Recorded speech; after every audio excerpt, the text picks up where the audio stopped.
Okay, hello everyone, and thank you for joining us today. My name is Danielle Fisher, and I'm the event manager here at ECO Canada. And today's session is called Improve Your Resume with Training and Employment Services Solutions. Before we start, there are a few housekeeping guidelines for today's session to ensure that everyone can enjoy and participate in our session effectively. All participants are muted, so please check your audio settings to ensure that you can hear us properly. If you're experiencing any technical issues, please use the question box and select technical support, and we will do all that we can to resolve the issue. Today's webinar is being recorded and will be made available on demand to you on this platform for the next month. Any questions that you have about the presentation or today's topic can be submitted through the chat box or question box. We'll have dedicated time during the presentation to answer any questions from the audience. Now I'd like to introduce you to our speakers. Joining us is Brendan Stephen. Brendan is our Senior Sales Manager and has been finding creative solutions to training and human resources for 10 years now. Having grown up in the small town of Vanderhoof, BC, Brendan understands the need for clear communication and teamwork.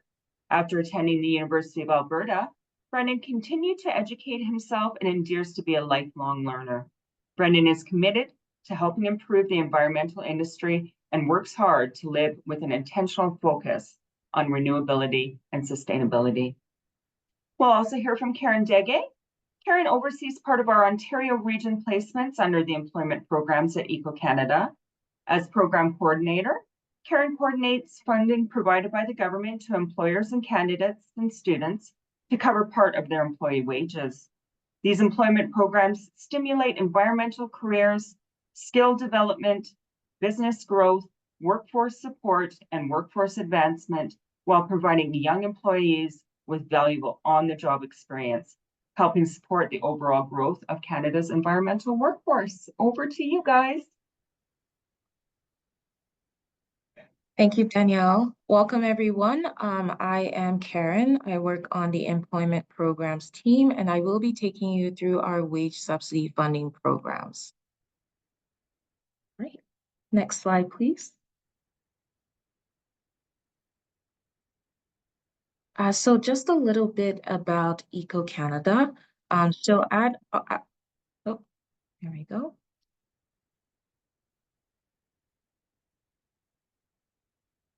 All right. So at ECO Canada, our role is that of stewards for the Canadian environmental workforce across all industries. Our focus is on every phase of the career pathways for environmental professionals. Some of our objectives Part of our objectives is to stimulate and guide eco-friendly, sustainable economic expansion while maintaining environmental best practices as a paramount concern. We continue to be the preferred references for environmental labor market. Our research offers unparalleled data and interpretations on economic and labor patterns that highlight economic voids within the industry. Next slide, please.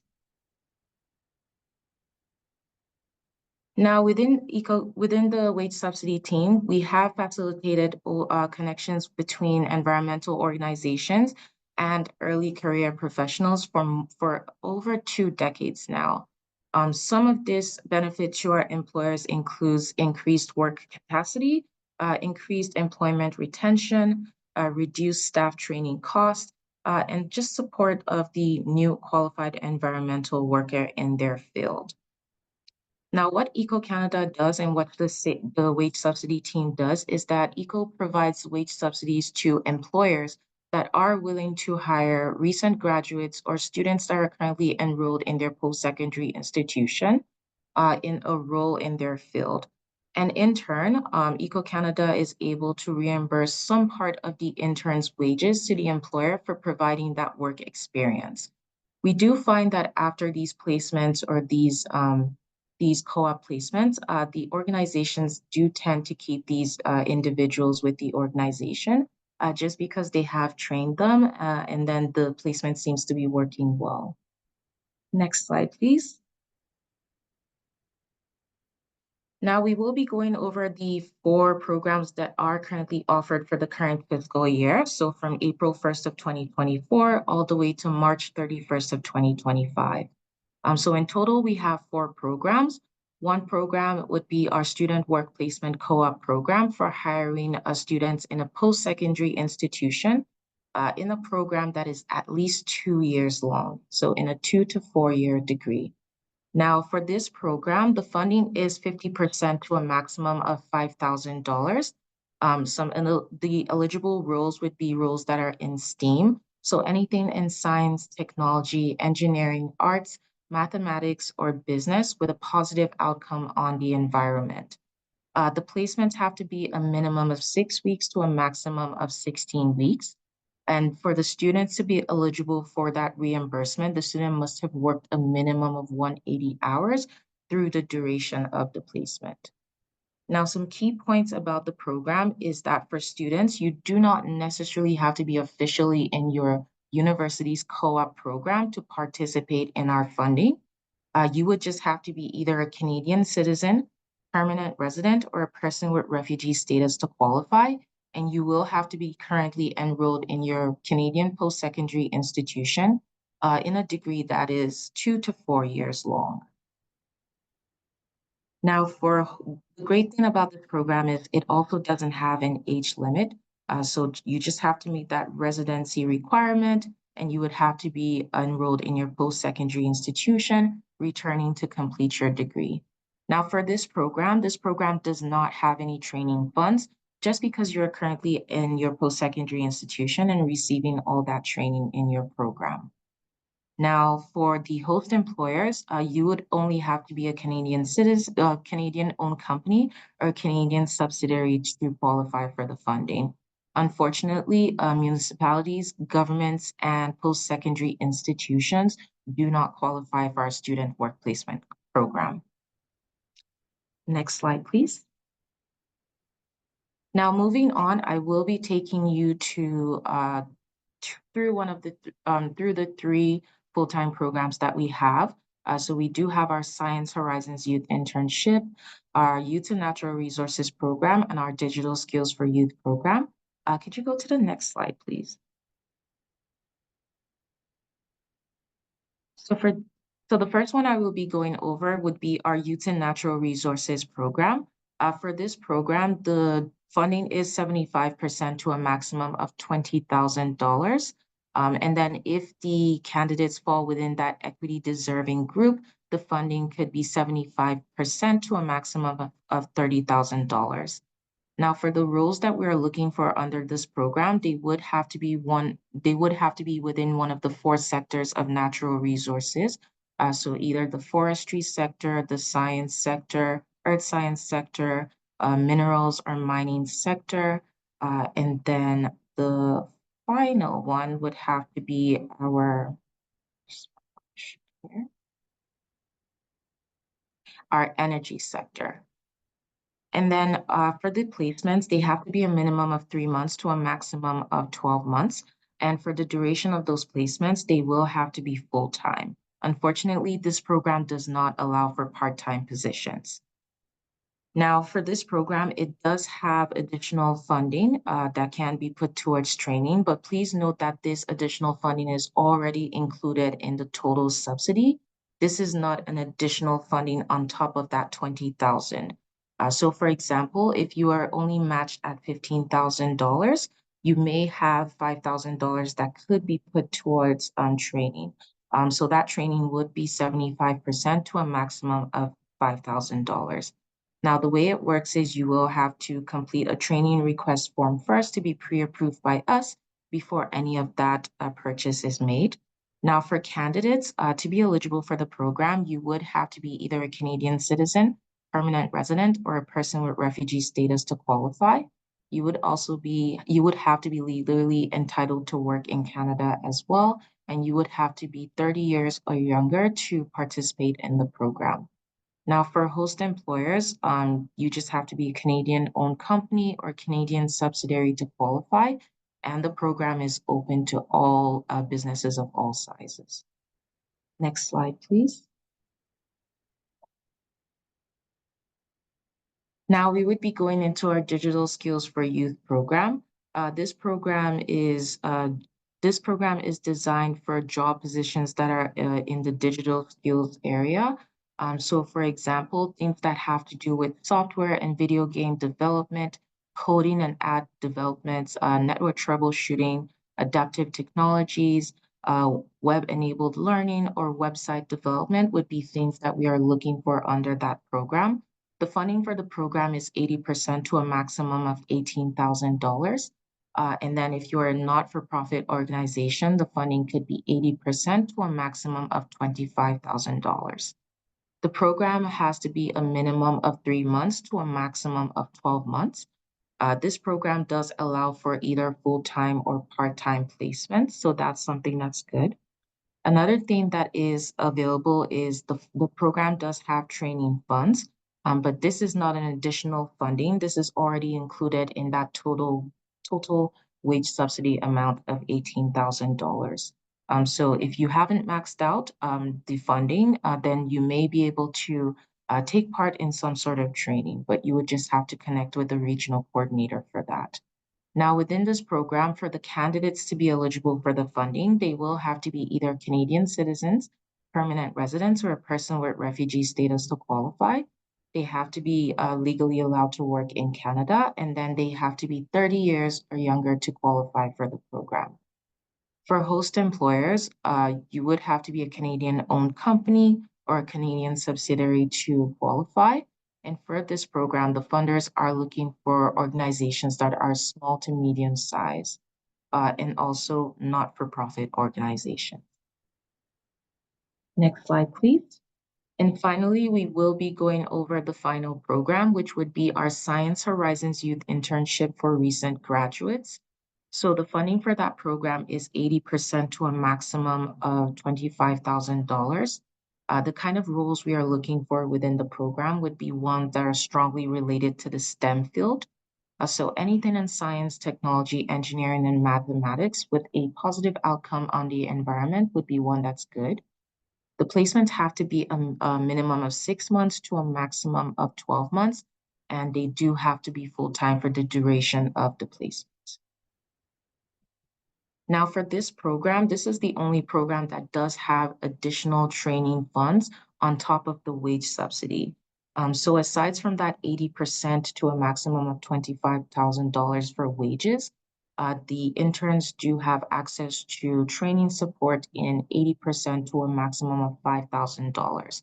So this is an additional $5,000 on top of that $25,000 in wages. Now, please note that that funding is not just allocated to each candidate.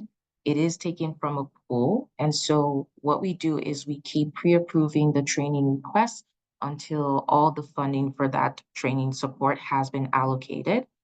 So it is not specific to each candidate. It's just taken from a pool until we've allocated all those training supports.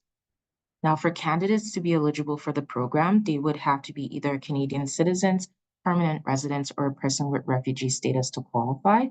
They have to be legally entitled to work in Canada, and then they have to be 30 years or younger to qualify for the program. Another thing not on here is that they would have to have graduated from a post-secondary institution that is at least 2 to 4 years in length. Now, for the employers to be eligible, you would just have to be a Canadian-owned business or a Canadian subsidiary to qualify. And this program is open to businesses of all sizes. Next slide, please. Now, as I was saying, if you are looking to apply, so for our student work placement co-op program, you would be going to our ecocanada.ca, so eco.ca. So the ECO online portal is where you would want to go to apply for that student work placement co-op funding. For all our other funding, which are under our full-time programs, so Digital Skills for Youth, Youth in Natural Resources program, and our Science Horizons Youth Internship, you will be applying for the program through your SurveyMonkey account. So once you click, if you're the host employer, you will be clicking click apply as a host employer. If you are the intern, you would apply as a candidate. and that will just take you through the steps and has instructions on how to create your account and submit your application to the appropriate programs. Next slide, please. So the timeline, I'm just going to go over how the program works. So the first thing you want to do is submit your application as a host or a candidate. It does typically take 10 business days to receive a status update from a regional coordinator. If you haven't received a status update within that 10 business days, please send us an email on the 11th day so we can touch base with the regional coordinator to ensure that your application doesn't fall through the cracks and is reviewed within a timely manner. Next, once you are pre-approved for funding, we will send an email out to you with that pre-approval. You will have about 30 days from the moment you receive that email in your inbox or your junk mail to secure a candidate for the position or to secure a host employer for that pre-approved funding that you've received. Next, after that, after you've secured the candidate or secured your host employer, you will have to get them to put in their respective applications to the correct program to be reviewed by us. Once you can confirm that your host employer or your candidate has submitted their application, you would just be required to email the Pathways inbox, so pathways@ato.ca, just confirming that you've secured a host employer or you've secured a candidate for the position and they've submitted their application, and just provide their name, the organization name, or the contact name for the host application or the candidate's names. So we are able to find them in the system, review their application, pre-approve that, and match that to your already pre-approved application. Please note that that pre-approval does not secure the funding.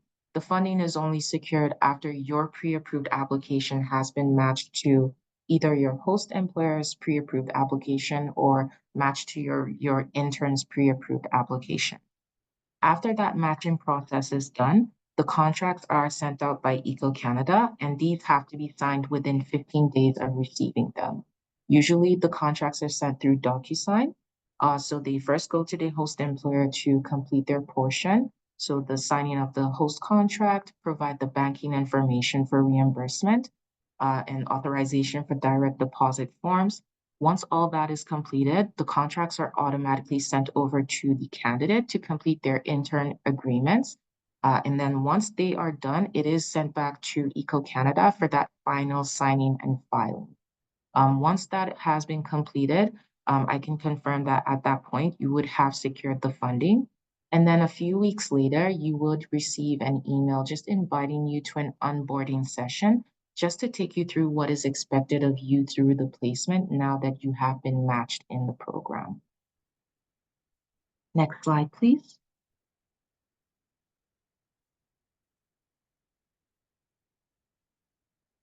So those are the timelines for getting the funding.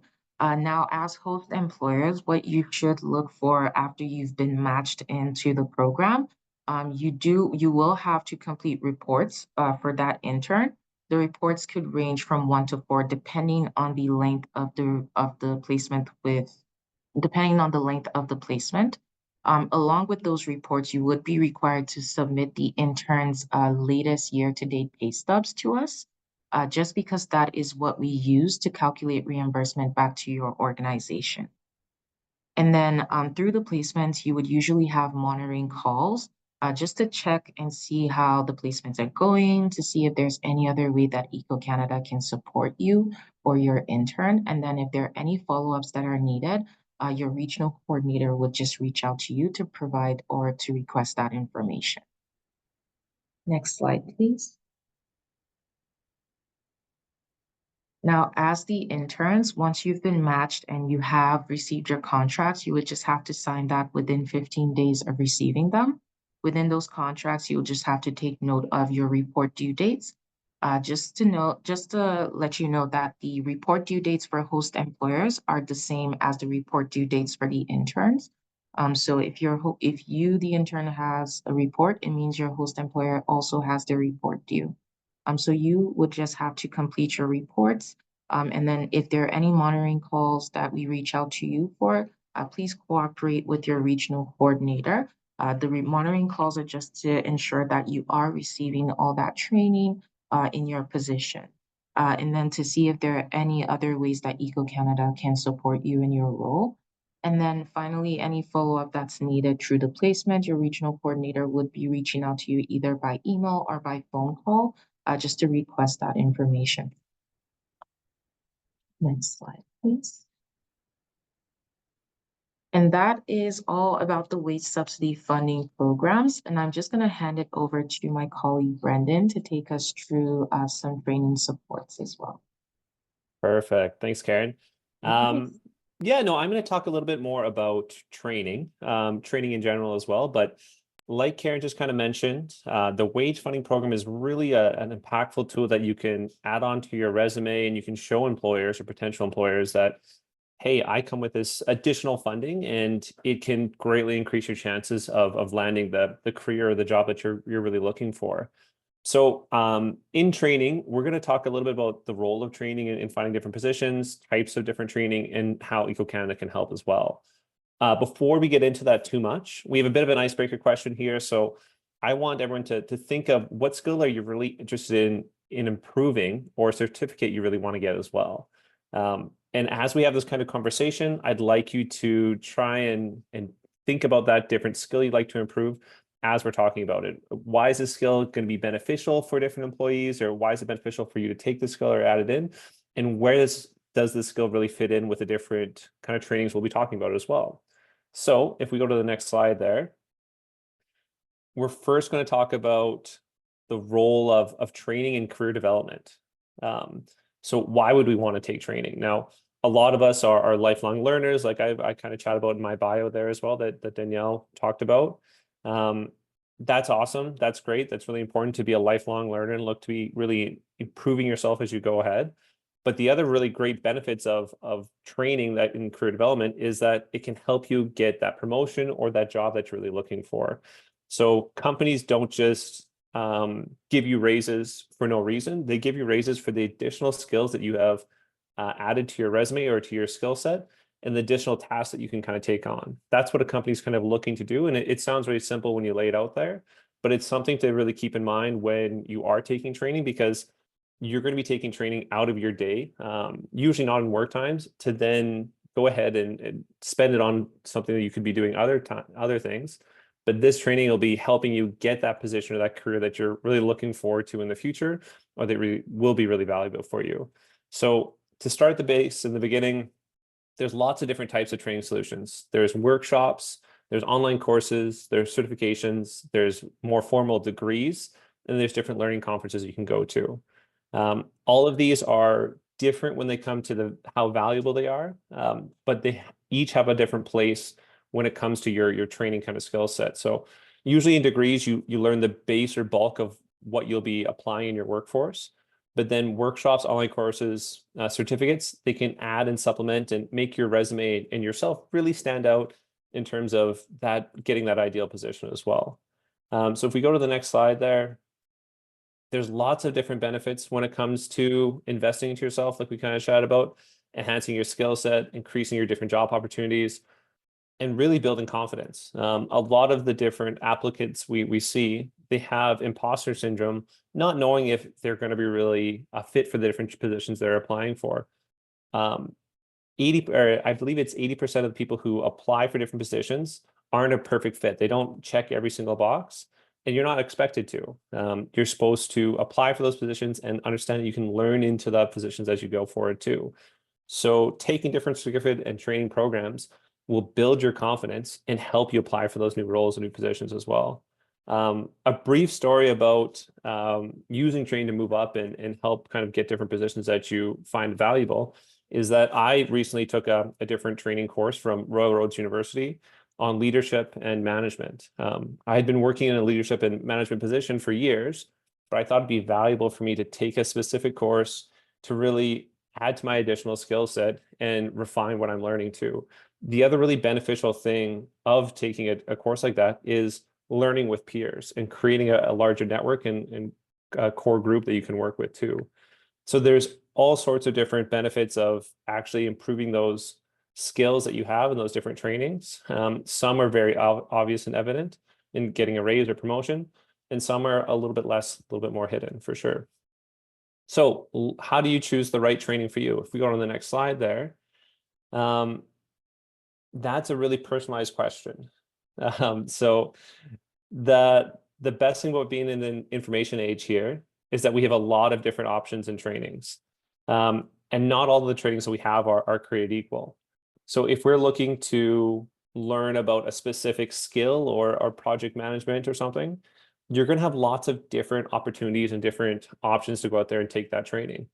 What's going to be best or most valuable for employers is seeing something that is nationally recognized or a certificate program. So learning things through YouTube or different courses is definitely valuable, and you can definitely learn a lot these days on this different opportunities. But having a piece of paper or something you can put on your resume saying, I've completed this course, I've put the time and energy in to do this, that's something that employers really find valuable as well. Now we have two general categories when it comes to different trainings. We have technical competencies and more soft skills. So technical competencies maybe need to gain employment. They're the skills you go to university for. That's the base of skill set, your foundation that you learn. But these soft skills are essential in keeping a job and growing in your career. So if we go to the next slide there, we're going to talk a little bit more about technical competencies and what they really are. So if we go to the next slide there, sorry, we have 4 general technical competencies here: specific industrial knowledge, policy and legislation, environmental software tools or tools to use, and research and development tools as well. So a specific industrial knowledge would be like a GIS course. So a course that you're going to be using specifically in the positions and workforce that you'll be applying for in the different roles. Policy and legislation is permitting, regulatory compliance, sustainability reporting. So again, really specific and technical opportunities and not super transferable skills, but they're really important for you to know for the different opportunities you're going to look to get. So if you find yourself lacking certain technical skills in the position that you want to apply for in the future for your dream job or your career, those are the base foundation you need to get. If you find you have those already, then you need to move over to what we commonly call soft skills, and that'll be on our next slide here. So these softer skills or workplace skills are how you really advance in your career and how you can communicate or get your points across and know a little bit better as well. So we're talking communication, leadership, project management, problem solving. These are skills that are really valuable across the spectrum in any position that you require, because they're skills that are universal in helping you complete those technical skills and really perform at a high level in the opportunities and jobs you're looking for. And these are by far the skills that we find that are not as honed in new professionals compared to technical skills. Because as we said, you go to university, get these base technical skills, but these softer skills are usually what you learn in your first job placement. So your first actual work career placement, you learn how to communicate effectively, what employers like in terms of emailing, what they like in terms of actual texting, or how they like to be communicated with as well. You learn how to be a leader in different circumstances and environments as well, how to lead, not just in a management role, but realize that anybody at a position or organization can be a leader. Managing an actual project. So this is the largest course that we hear, that our largest skill, I guess, that we need to be focusing on, because project management is used at every essential step across the spectrum for different courses too. And then obviously problem solving. So when you get stuck and backed into a corner, figuring out, okay, where do I go from here and how do I work my way out of this corner? And when do I need to ask for help? So employers don't want you to have to figure everything out by yourself. They want you to be resilient enough to take that step and try to figure stuff out, but then come back to them and say, hey, I need some help here, and know when to ask for that as well. So if we go to our next slide here, we'll talk about where EcoCanada fits in. So we have a lot of different online courses, webinars, workshops, a lot of which are free, that'll help focus on these softer skill areas. With our webinar library, I believe we have 50 or so different webinars, including ones like today, that will showcase the different opportunities and different soft skills courses that you can help be more technical and learn from as well. All of our online courses will give you a printed certificate afterwards that you can add onto your resume. It'll help showcase the different scores or courses that you're proficient in as well.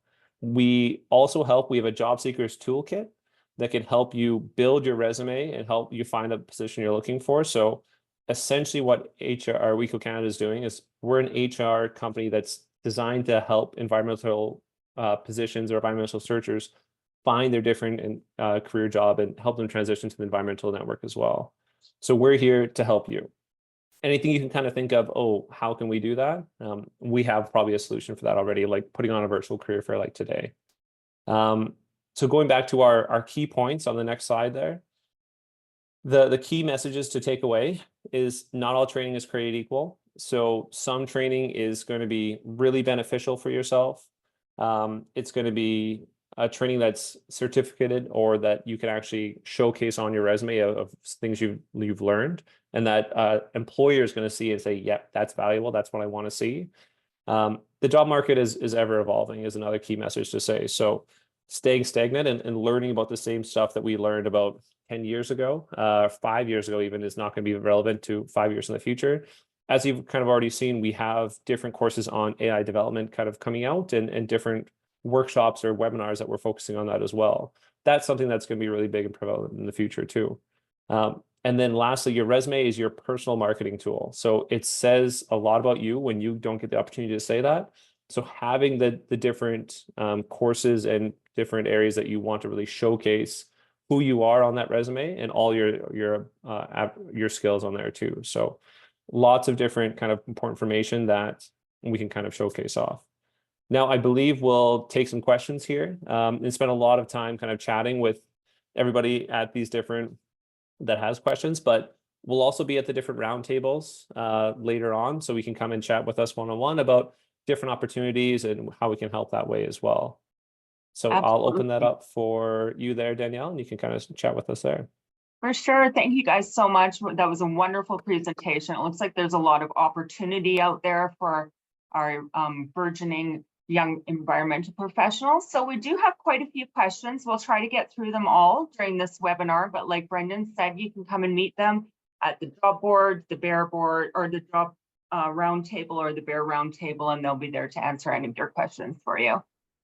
So our first question is coming from Sean, and Sean is asking, in the spring, I was approved for the Eco Student Work Program placement program for up to $5K.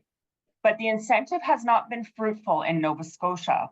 I have 20 years tech and healthcare marketing experience and halfway through my Master's of Art in Environmental Practice and adding a grad certificate in Science and Policy Climate Change at RRU. All the roles to gain green experience are targeted to youth below 35. What advice would you give to gain experience in the eco programs and federal, provincial, and local internship options if they're all youth incentives and do not apply to you?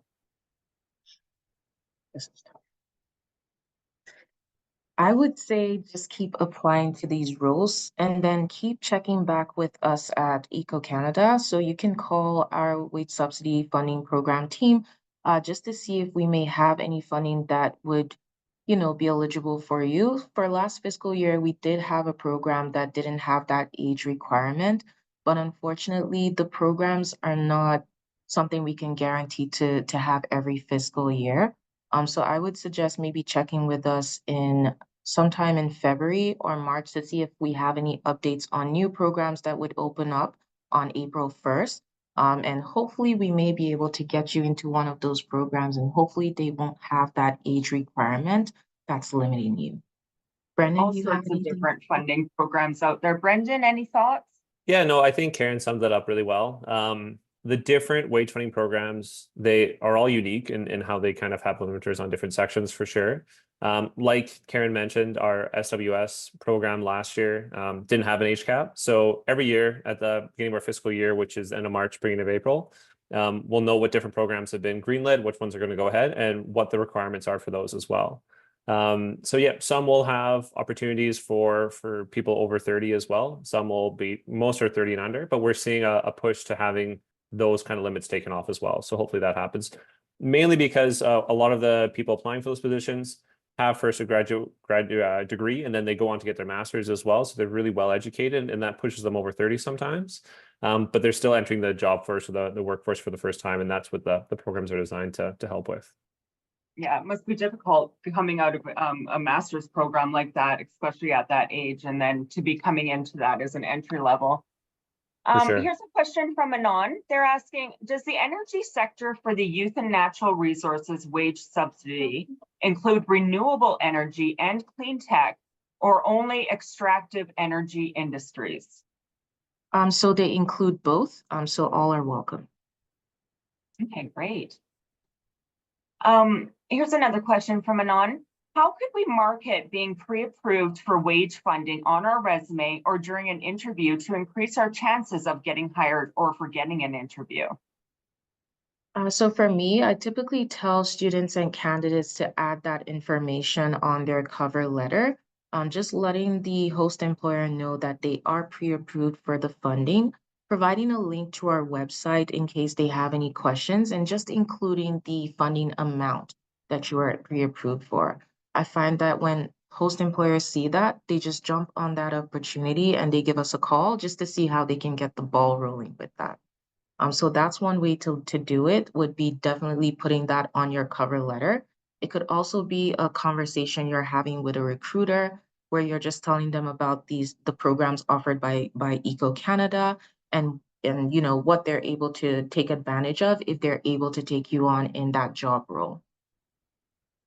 We have a question from Ananya. Ananya is asking, does Eco Canada provide skill development programs for fresh graduates? So we do have a bunch of courses like the ones that Brendan was talking about that you could use to upskill yourself. But Brendan, if you can speak a bit more to those courses. Yeah, no, definitely. So we have a catalog of different courses that are soft skill development based mainly. They really focus on getting you ready to work in the different workplace environments that you'll be kind of joining into. In terms of an overall, I guess, separate course, we don't have anything like that, but we really focus on a wide variety of soft skill development courses that can help you land a job or position that way. That's kind of our main bread and butter for sure. Okay, great. Okay, our next question is going to be, so can you apply for a wage subsidy program without having a prospective employer? Yes, you can definitely apply without having a respective employer just yet. And then usually once you get pre-approved, you will have 30 days from the moment you are pre-approved to secure a host employer and to secure that funding. Okay, great. Another question from Anon. They're asking, can international students with valid work permits apply for the student work placement programs? Unfortunately, international students with work permits or study permits do not qualify for any of our programs this fiscal year. Last fiscal year, I believe we had our Environmental Foreign Talent Development Program, which was the first one that did allow individuals with work permit. But like we said, every fiscal year, these programs do change. So I would suggest, reaching out to us in February or March, just to see if we have any updates on programs that will be opening up in the new fiscal year. And hopefully one of those would be, programs that, work permit holders are eligible for. Here's another question from Anon. They're asking, when I was still an international student, I tried to get a co-op placement. However, I was not able to be hired due to my status. Do you have any alternative suggestions for them?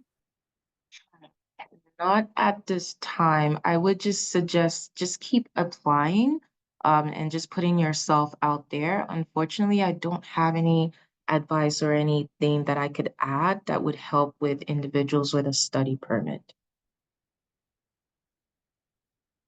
Okay, here's another kind of technical question. I was not aware that the pre-approval was only available for 30 days, and I applied for this before I began my job search in earnest. Does the pre-approval expire after 30 days, and can we reapply again if so?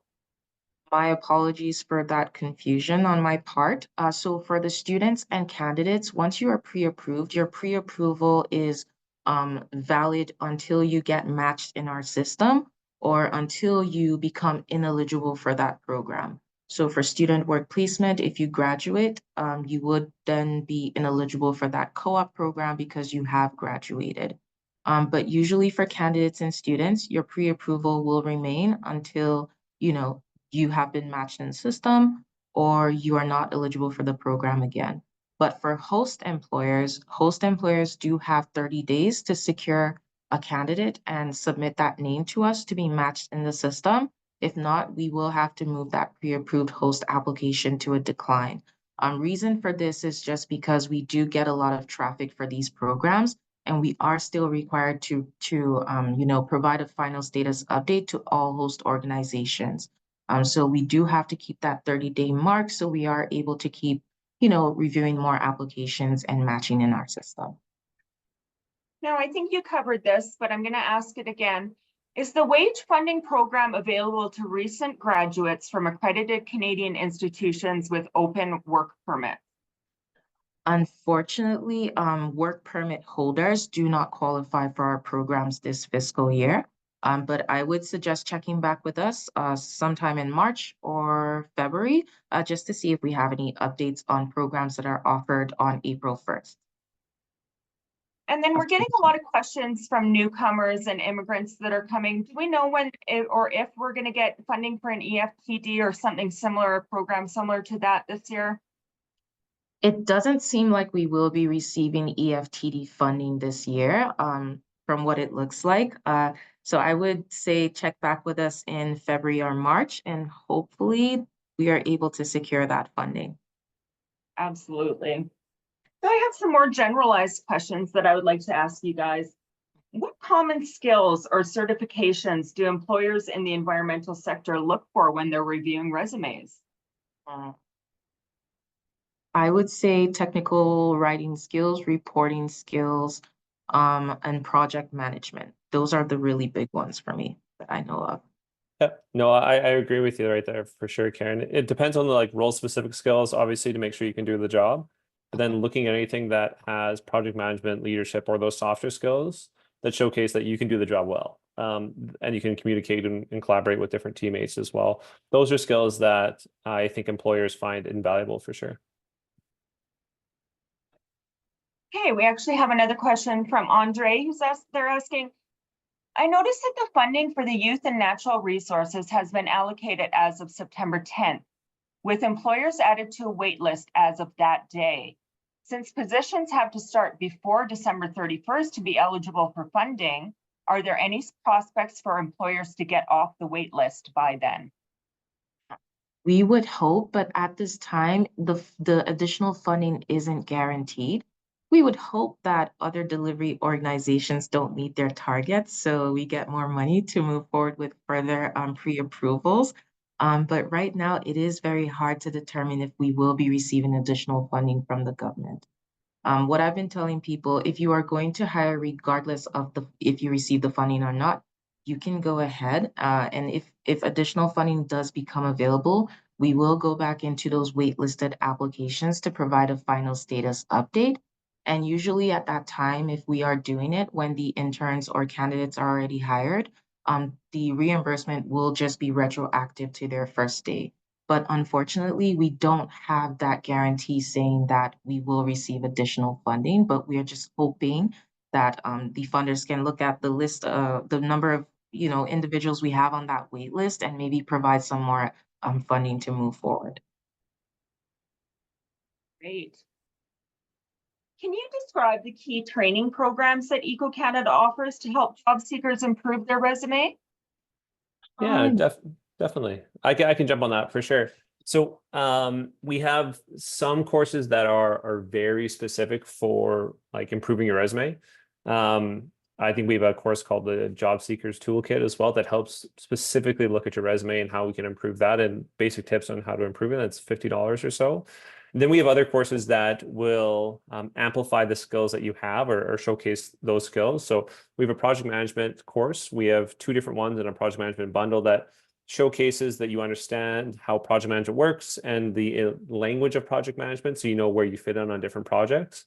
We have communicating with professionals, which lets you communicate with different stakeholders and how to actually communicate a project effectively and simplify it for stakeholders that maybe aren't as scientific as a position that you're in as well. Then we have technical writing, which again simplifies more technical courses and simplifies technical terms to make it really clear and concise and make yourself understood. We also have different grant writing courses that showcase how to write grants properly and where to get different grants as well. So all of those are going to be found at our training website, and they're good to kind of peruse through and figure out what is best for you and your team as well. And we can drop you links to that if you come to the roundtables as well of where to look for those too. Mm-hmm. Here's a kind of a specific question. Will the wage subsidy programs be open to government and academia, not just limited to industry?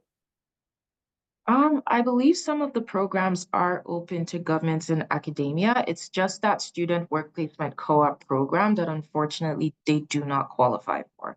But they are eligible for our Youth and Natural Resources program, Science Horizons Youth Internship program, and that Digital Skills for Youth program as well. Okay, great. There's a question from Andre. Andre's asking, for someone who is only just starting their professional career and looking to pivot to the environmental sector, how can I showcase those sought after project management skills on my resume?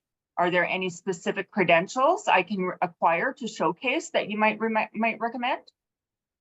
Yeah, no, for sure. Like again, going into more of the project management courses that we have, they come with a certificate you can plop on your LinkedIn profile, and then you can also have that right on your resume, showcasing that you've taken courses in different project management areas. That are the one that we have is great because it's specifically for environmental project management. But there's lots of different options out there as well that will help you find different positions too, that you can showcase project management. And then just a more specific question about resumes. If we wanted to highlight what we've been pre-approved for placement funding on our resume, how do we go about doing that? So specifically on their resume, what should they write on there? You can just write that, let me think about this. You can just also let them know, like an additional information. Also, I am pre-approved for funding under this program with Eco Canada. The funding amount is what it is, so 50% to a maximum of $5,000. And what Eco Canada does is that they are able to reimburse some of the wages back to you for hiring me in my job position. And then you can just provide a link to, you can provide our email, so the Pathways email. So pathways@eco.ca, or the phone number that they can give us a call, and then we can provide more information to those organizations. You can just tell them about it, but just give them our phone number, which is, I will pop that in the chat as well. And they can just give us a call and we can provide the information, let them know what the steps are to secure that funding, and then you can go from there. Great.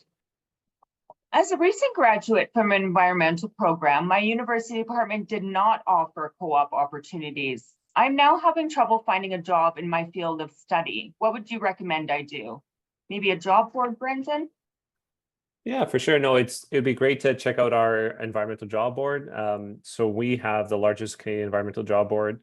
It showcases over around 2,000 different jobs live every day. And when you upload your resume to it, it will search keywords on your resume and key postings in different jobs that you're interested in and say, these are some jobs that you're a great fit for and you should apply for right away. As different jobs get added, it'll send you emails saying, hey, this new job was just added. You should reach out and see if you can apply for this job too. So if you're looking for different job positions, then we also have a job seeker toolkit as well that can kind of help you build your resume and find different positions as well.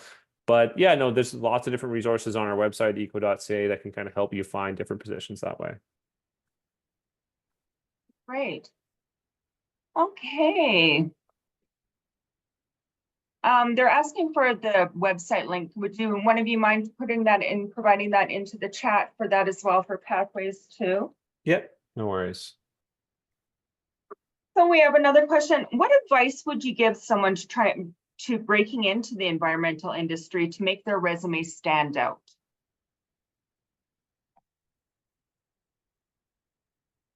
No, and I think that's a really great question. My advice would be to focus on different positions. So looking at different positions and what they specifically require, having multiple resumes or different resumes for different positions, depending on what that position is looking for, and showcasing those skills for that position. So if you're applying for your dream job, you want to create a resume that fits what the recruiter is looking for a bit as well, and just highlights the same sections that they're looking for and speaks in the same language, if that makes sense.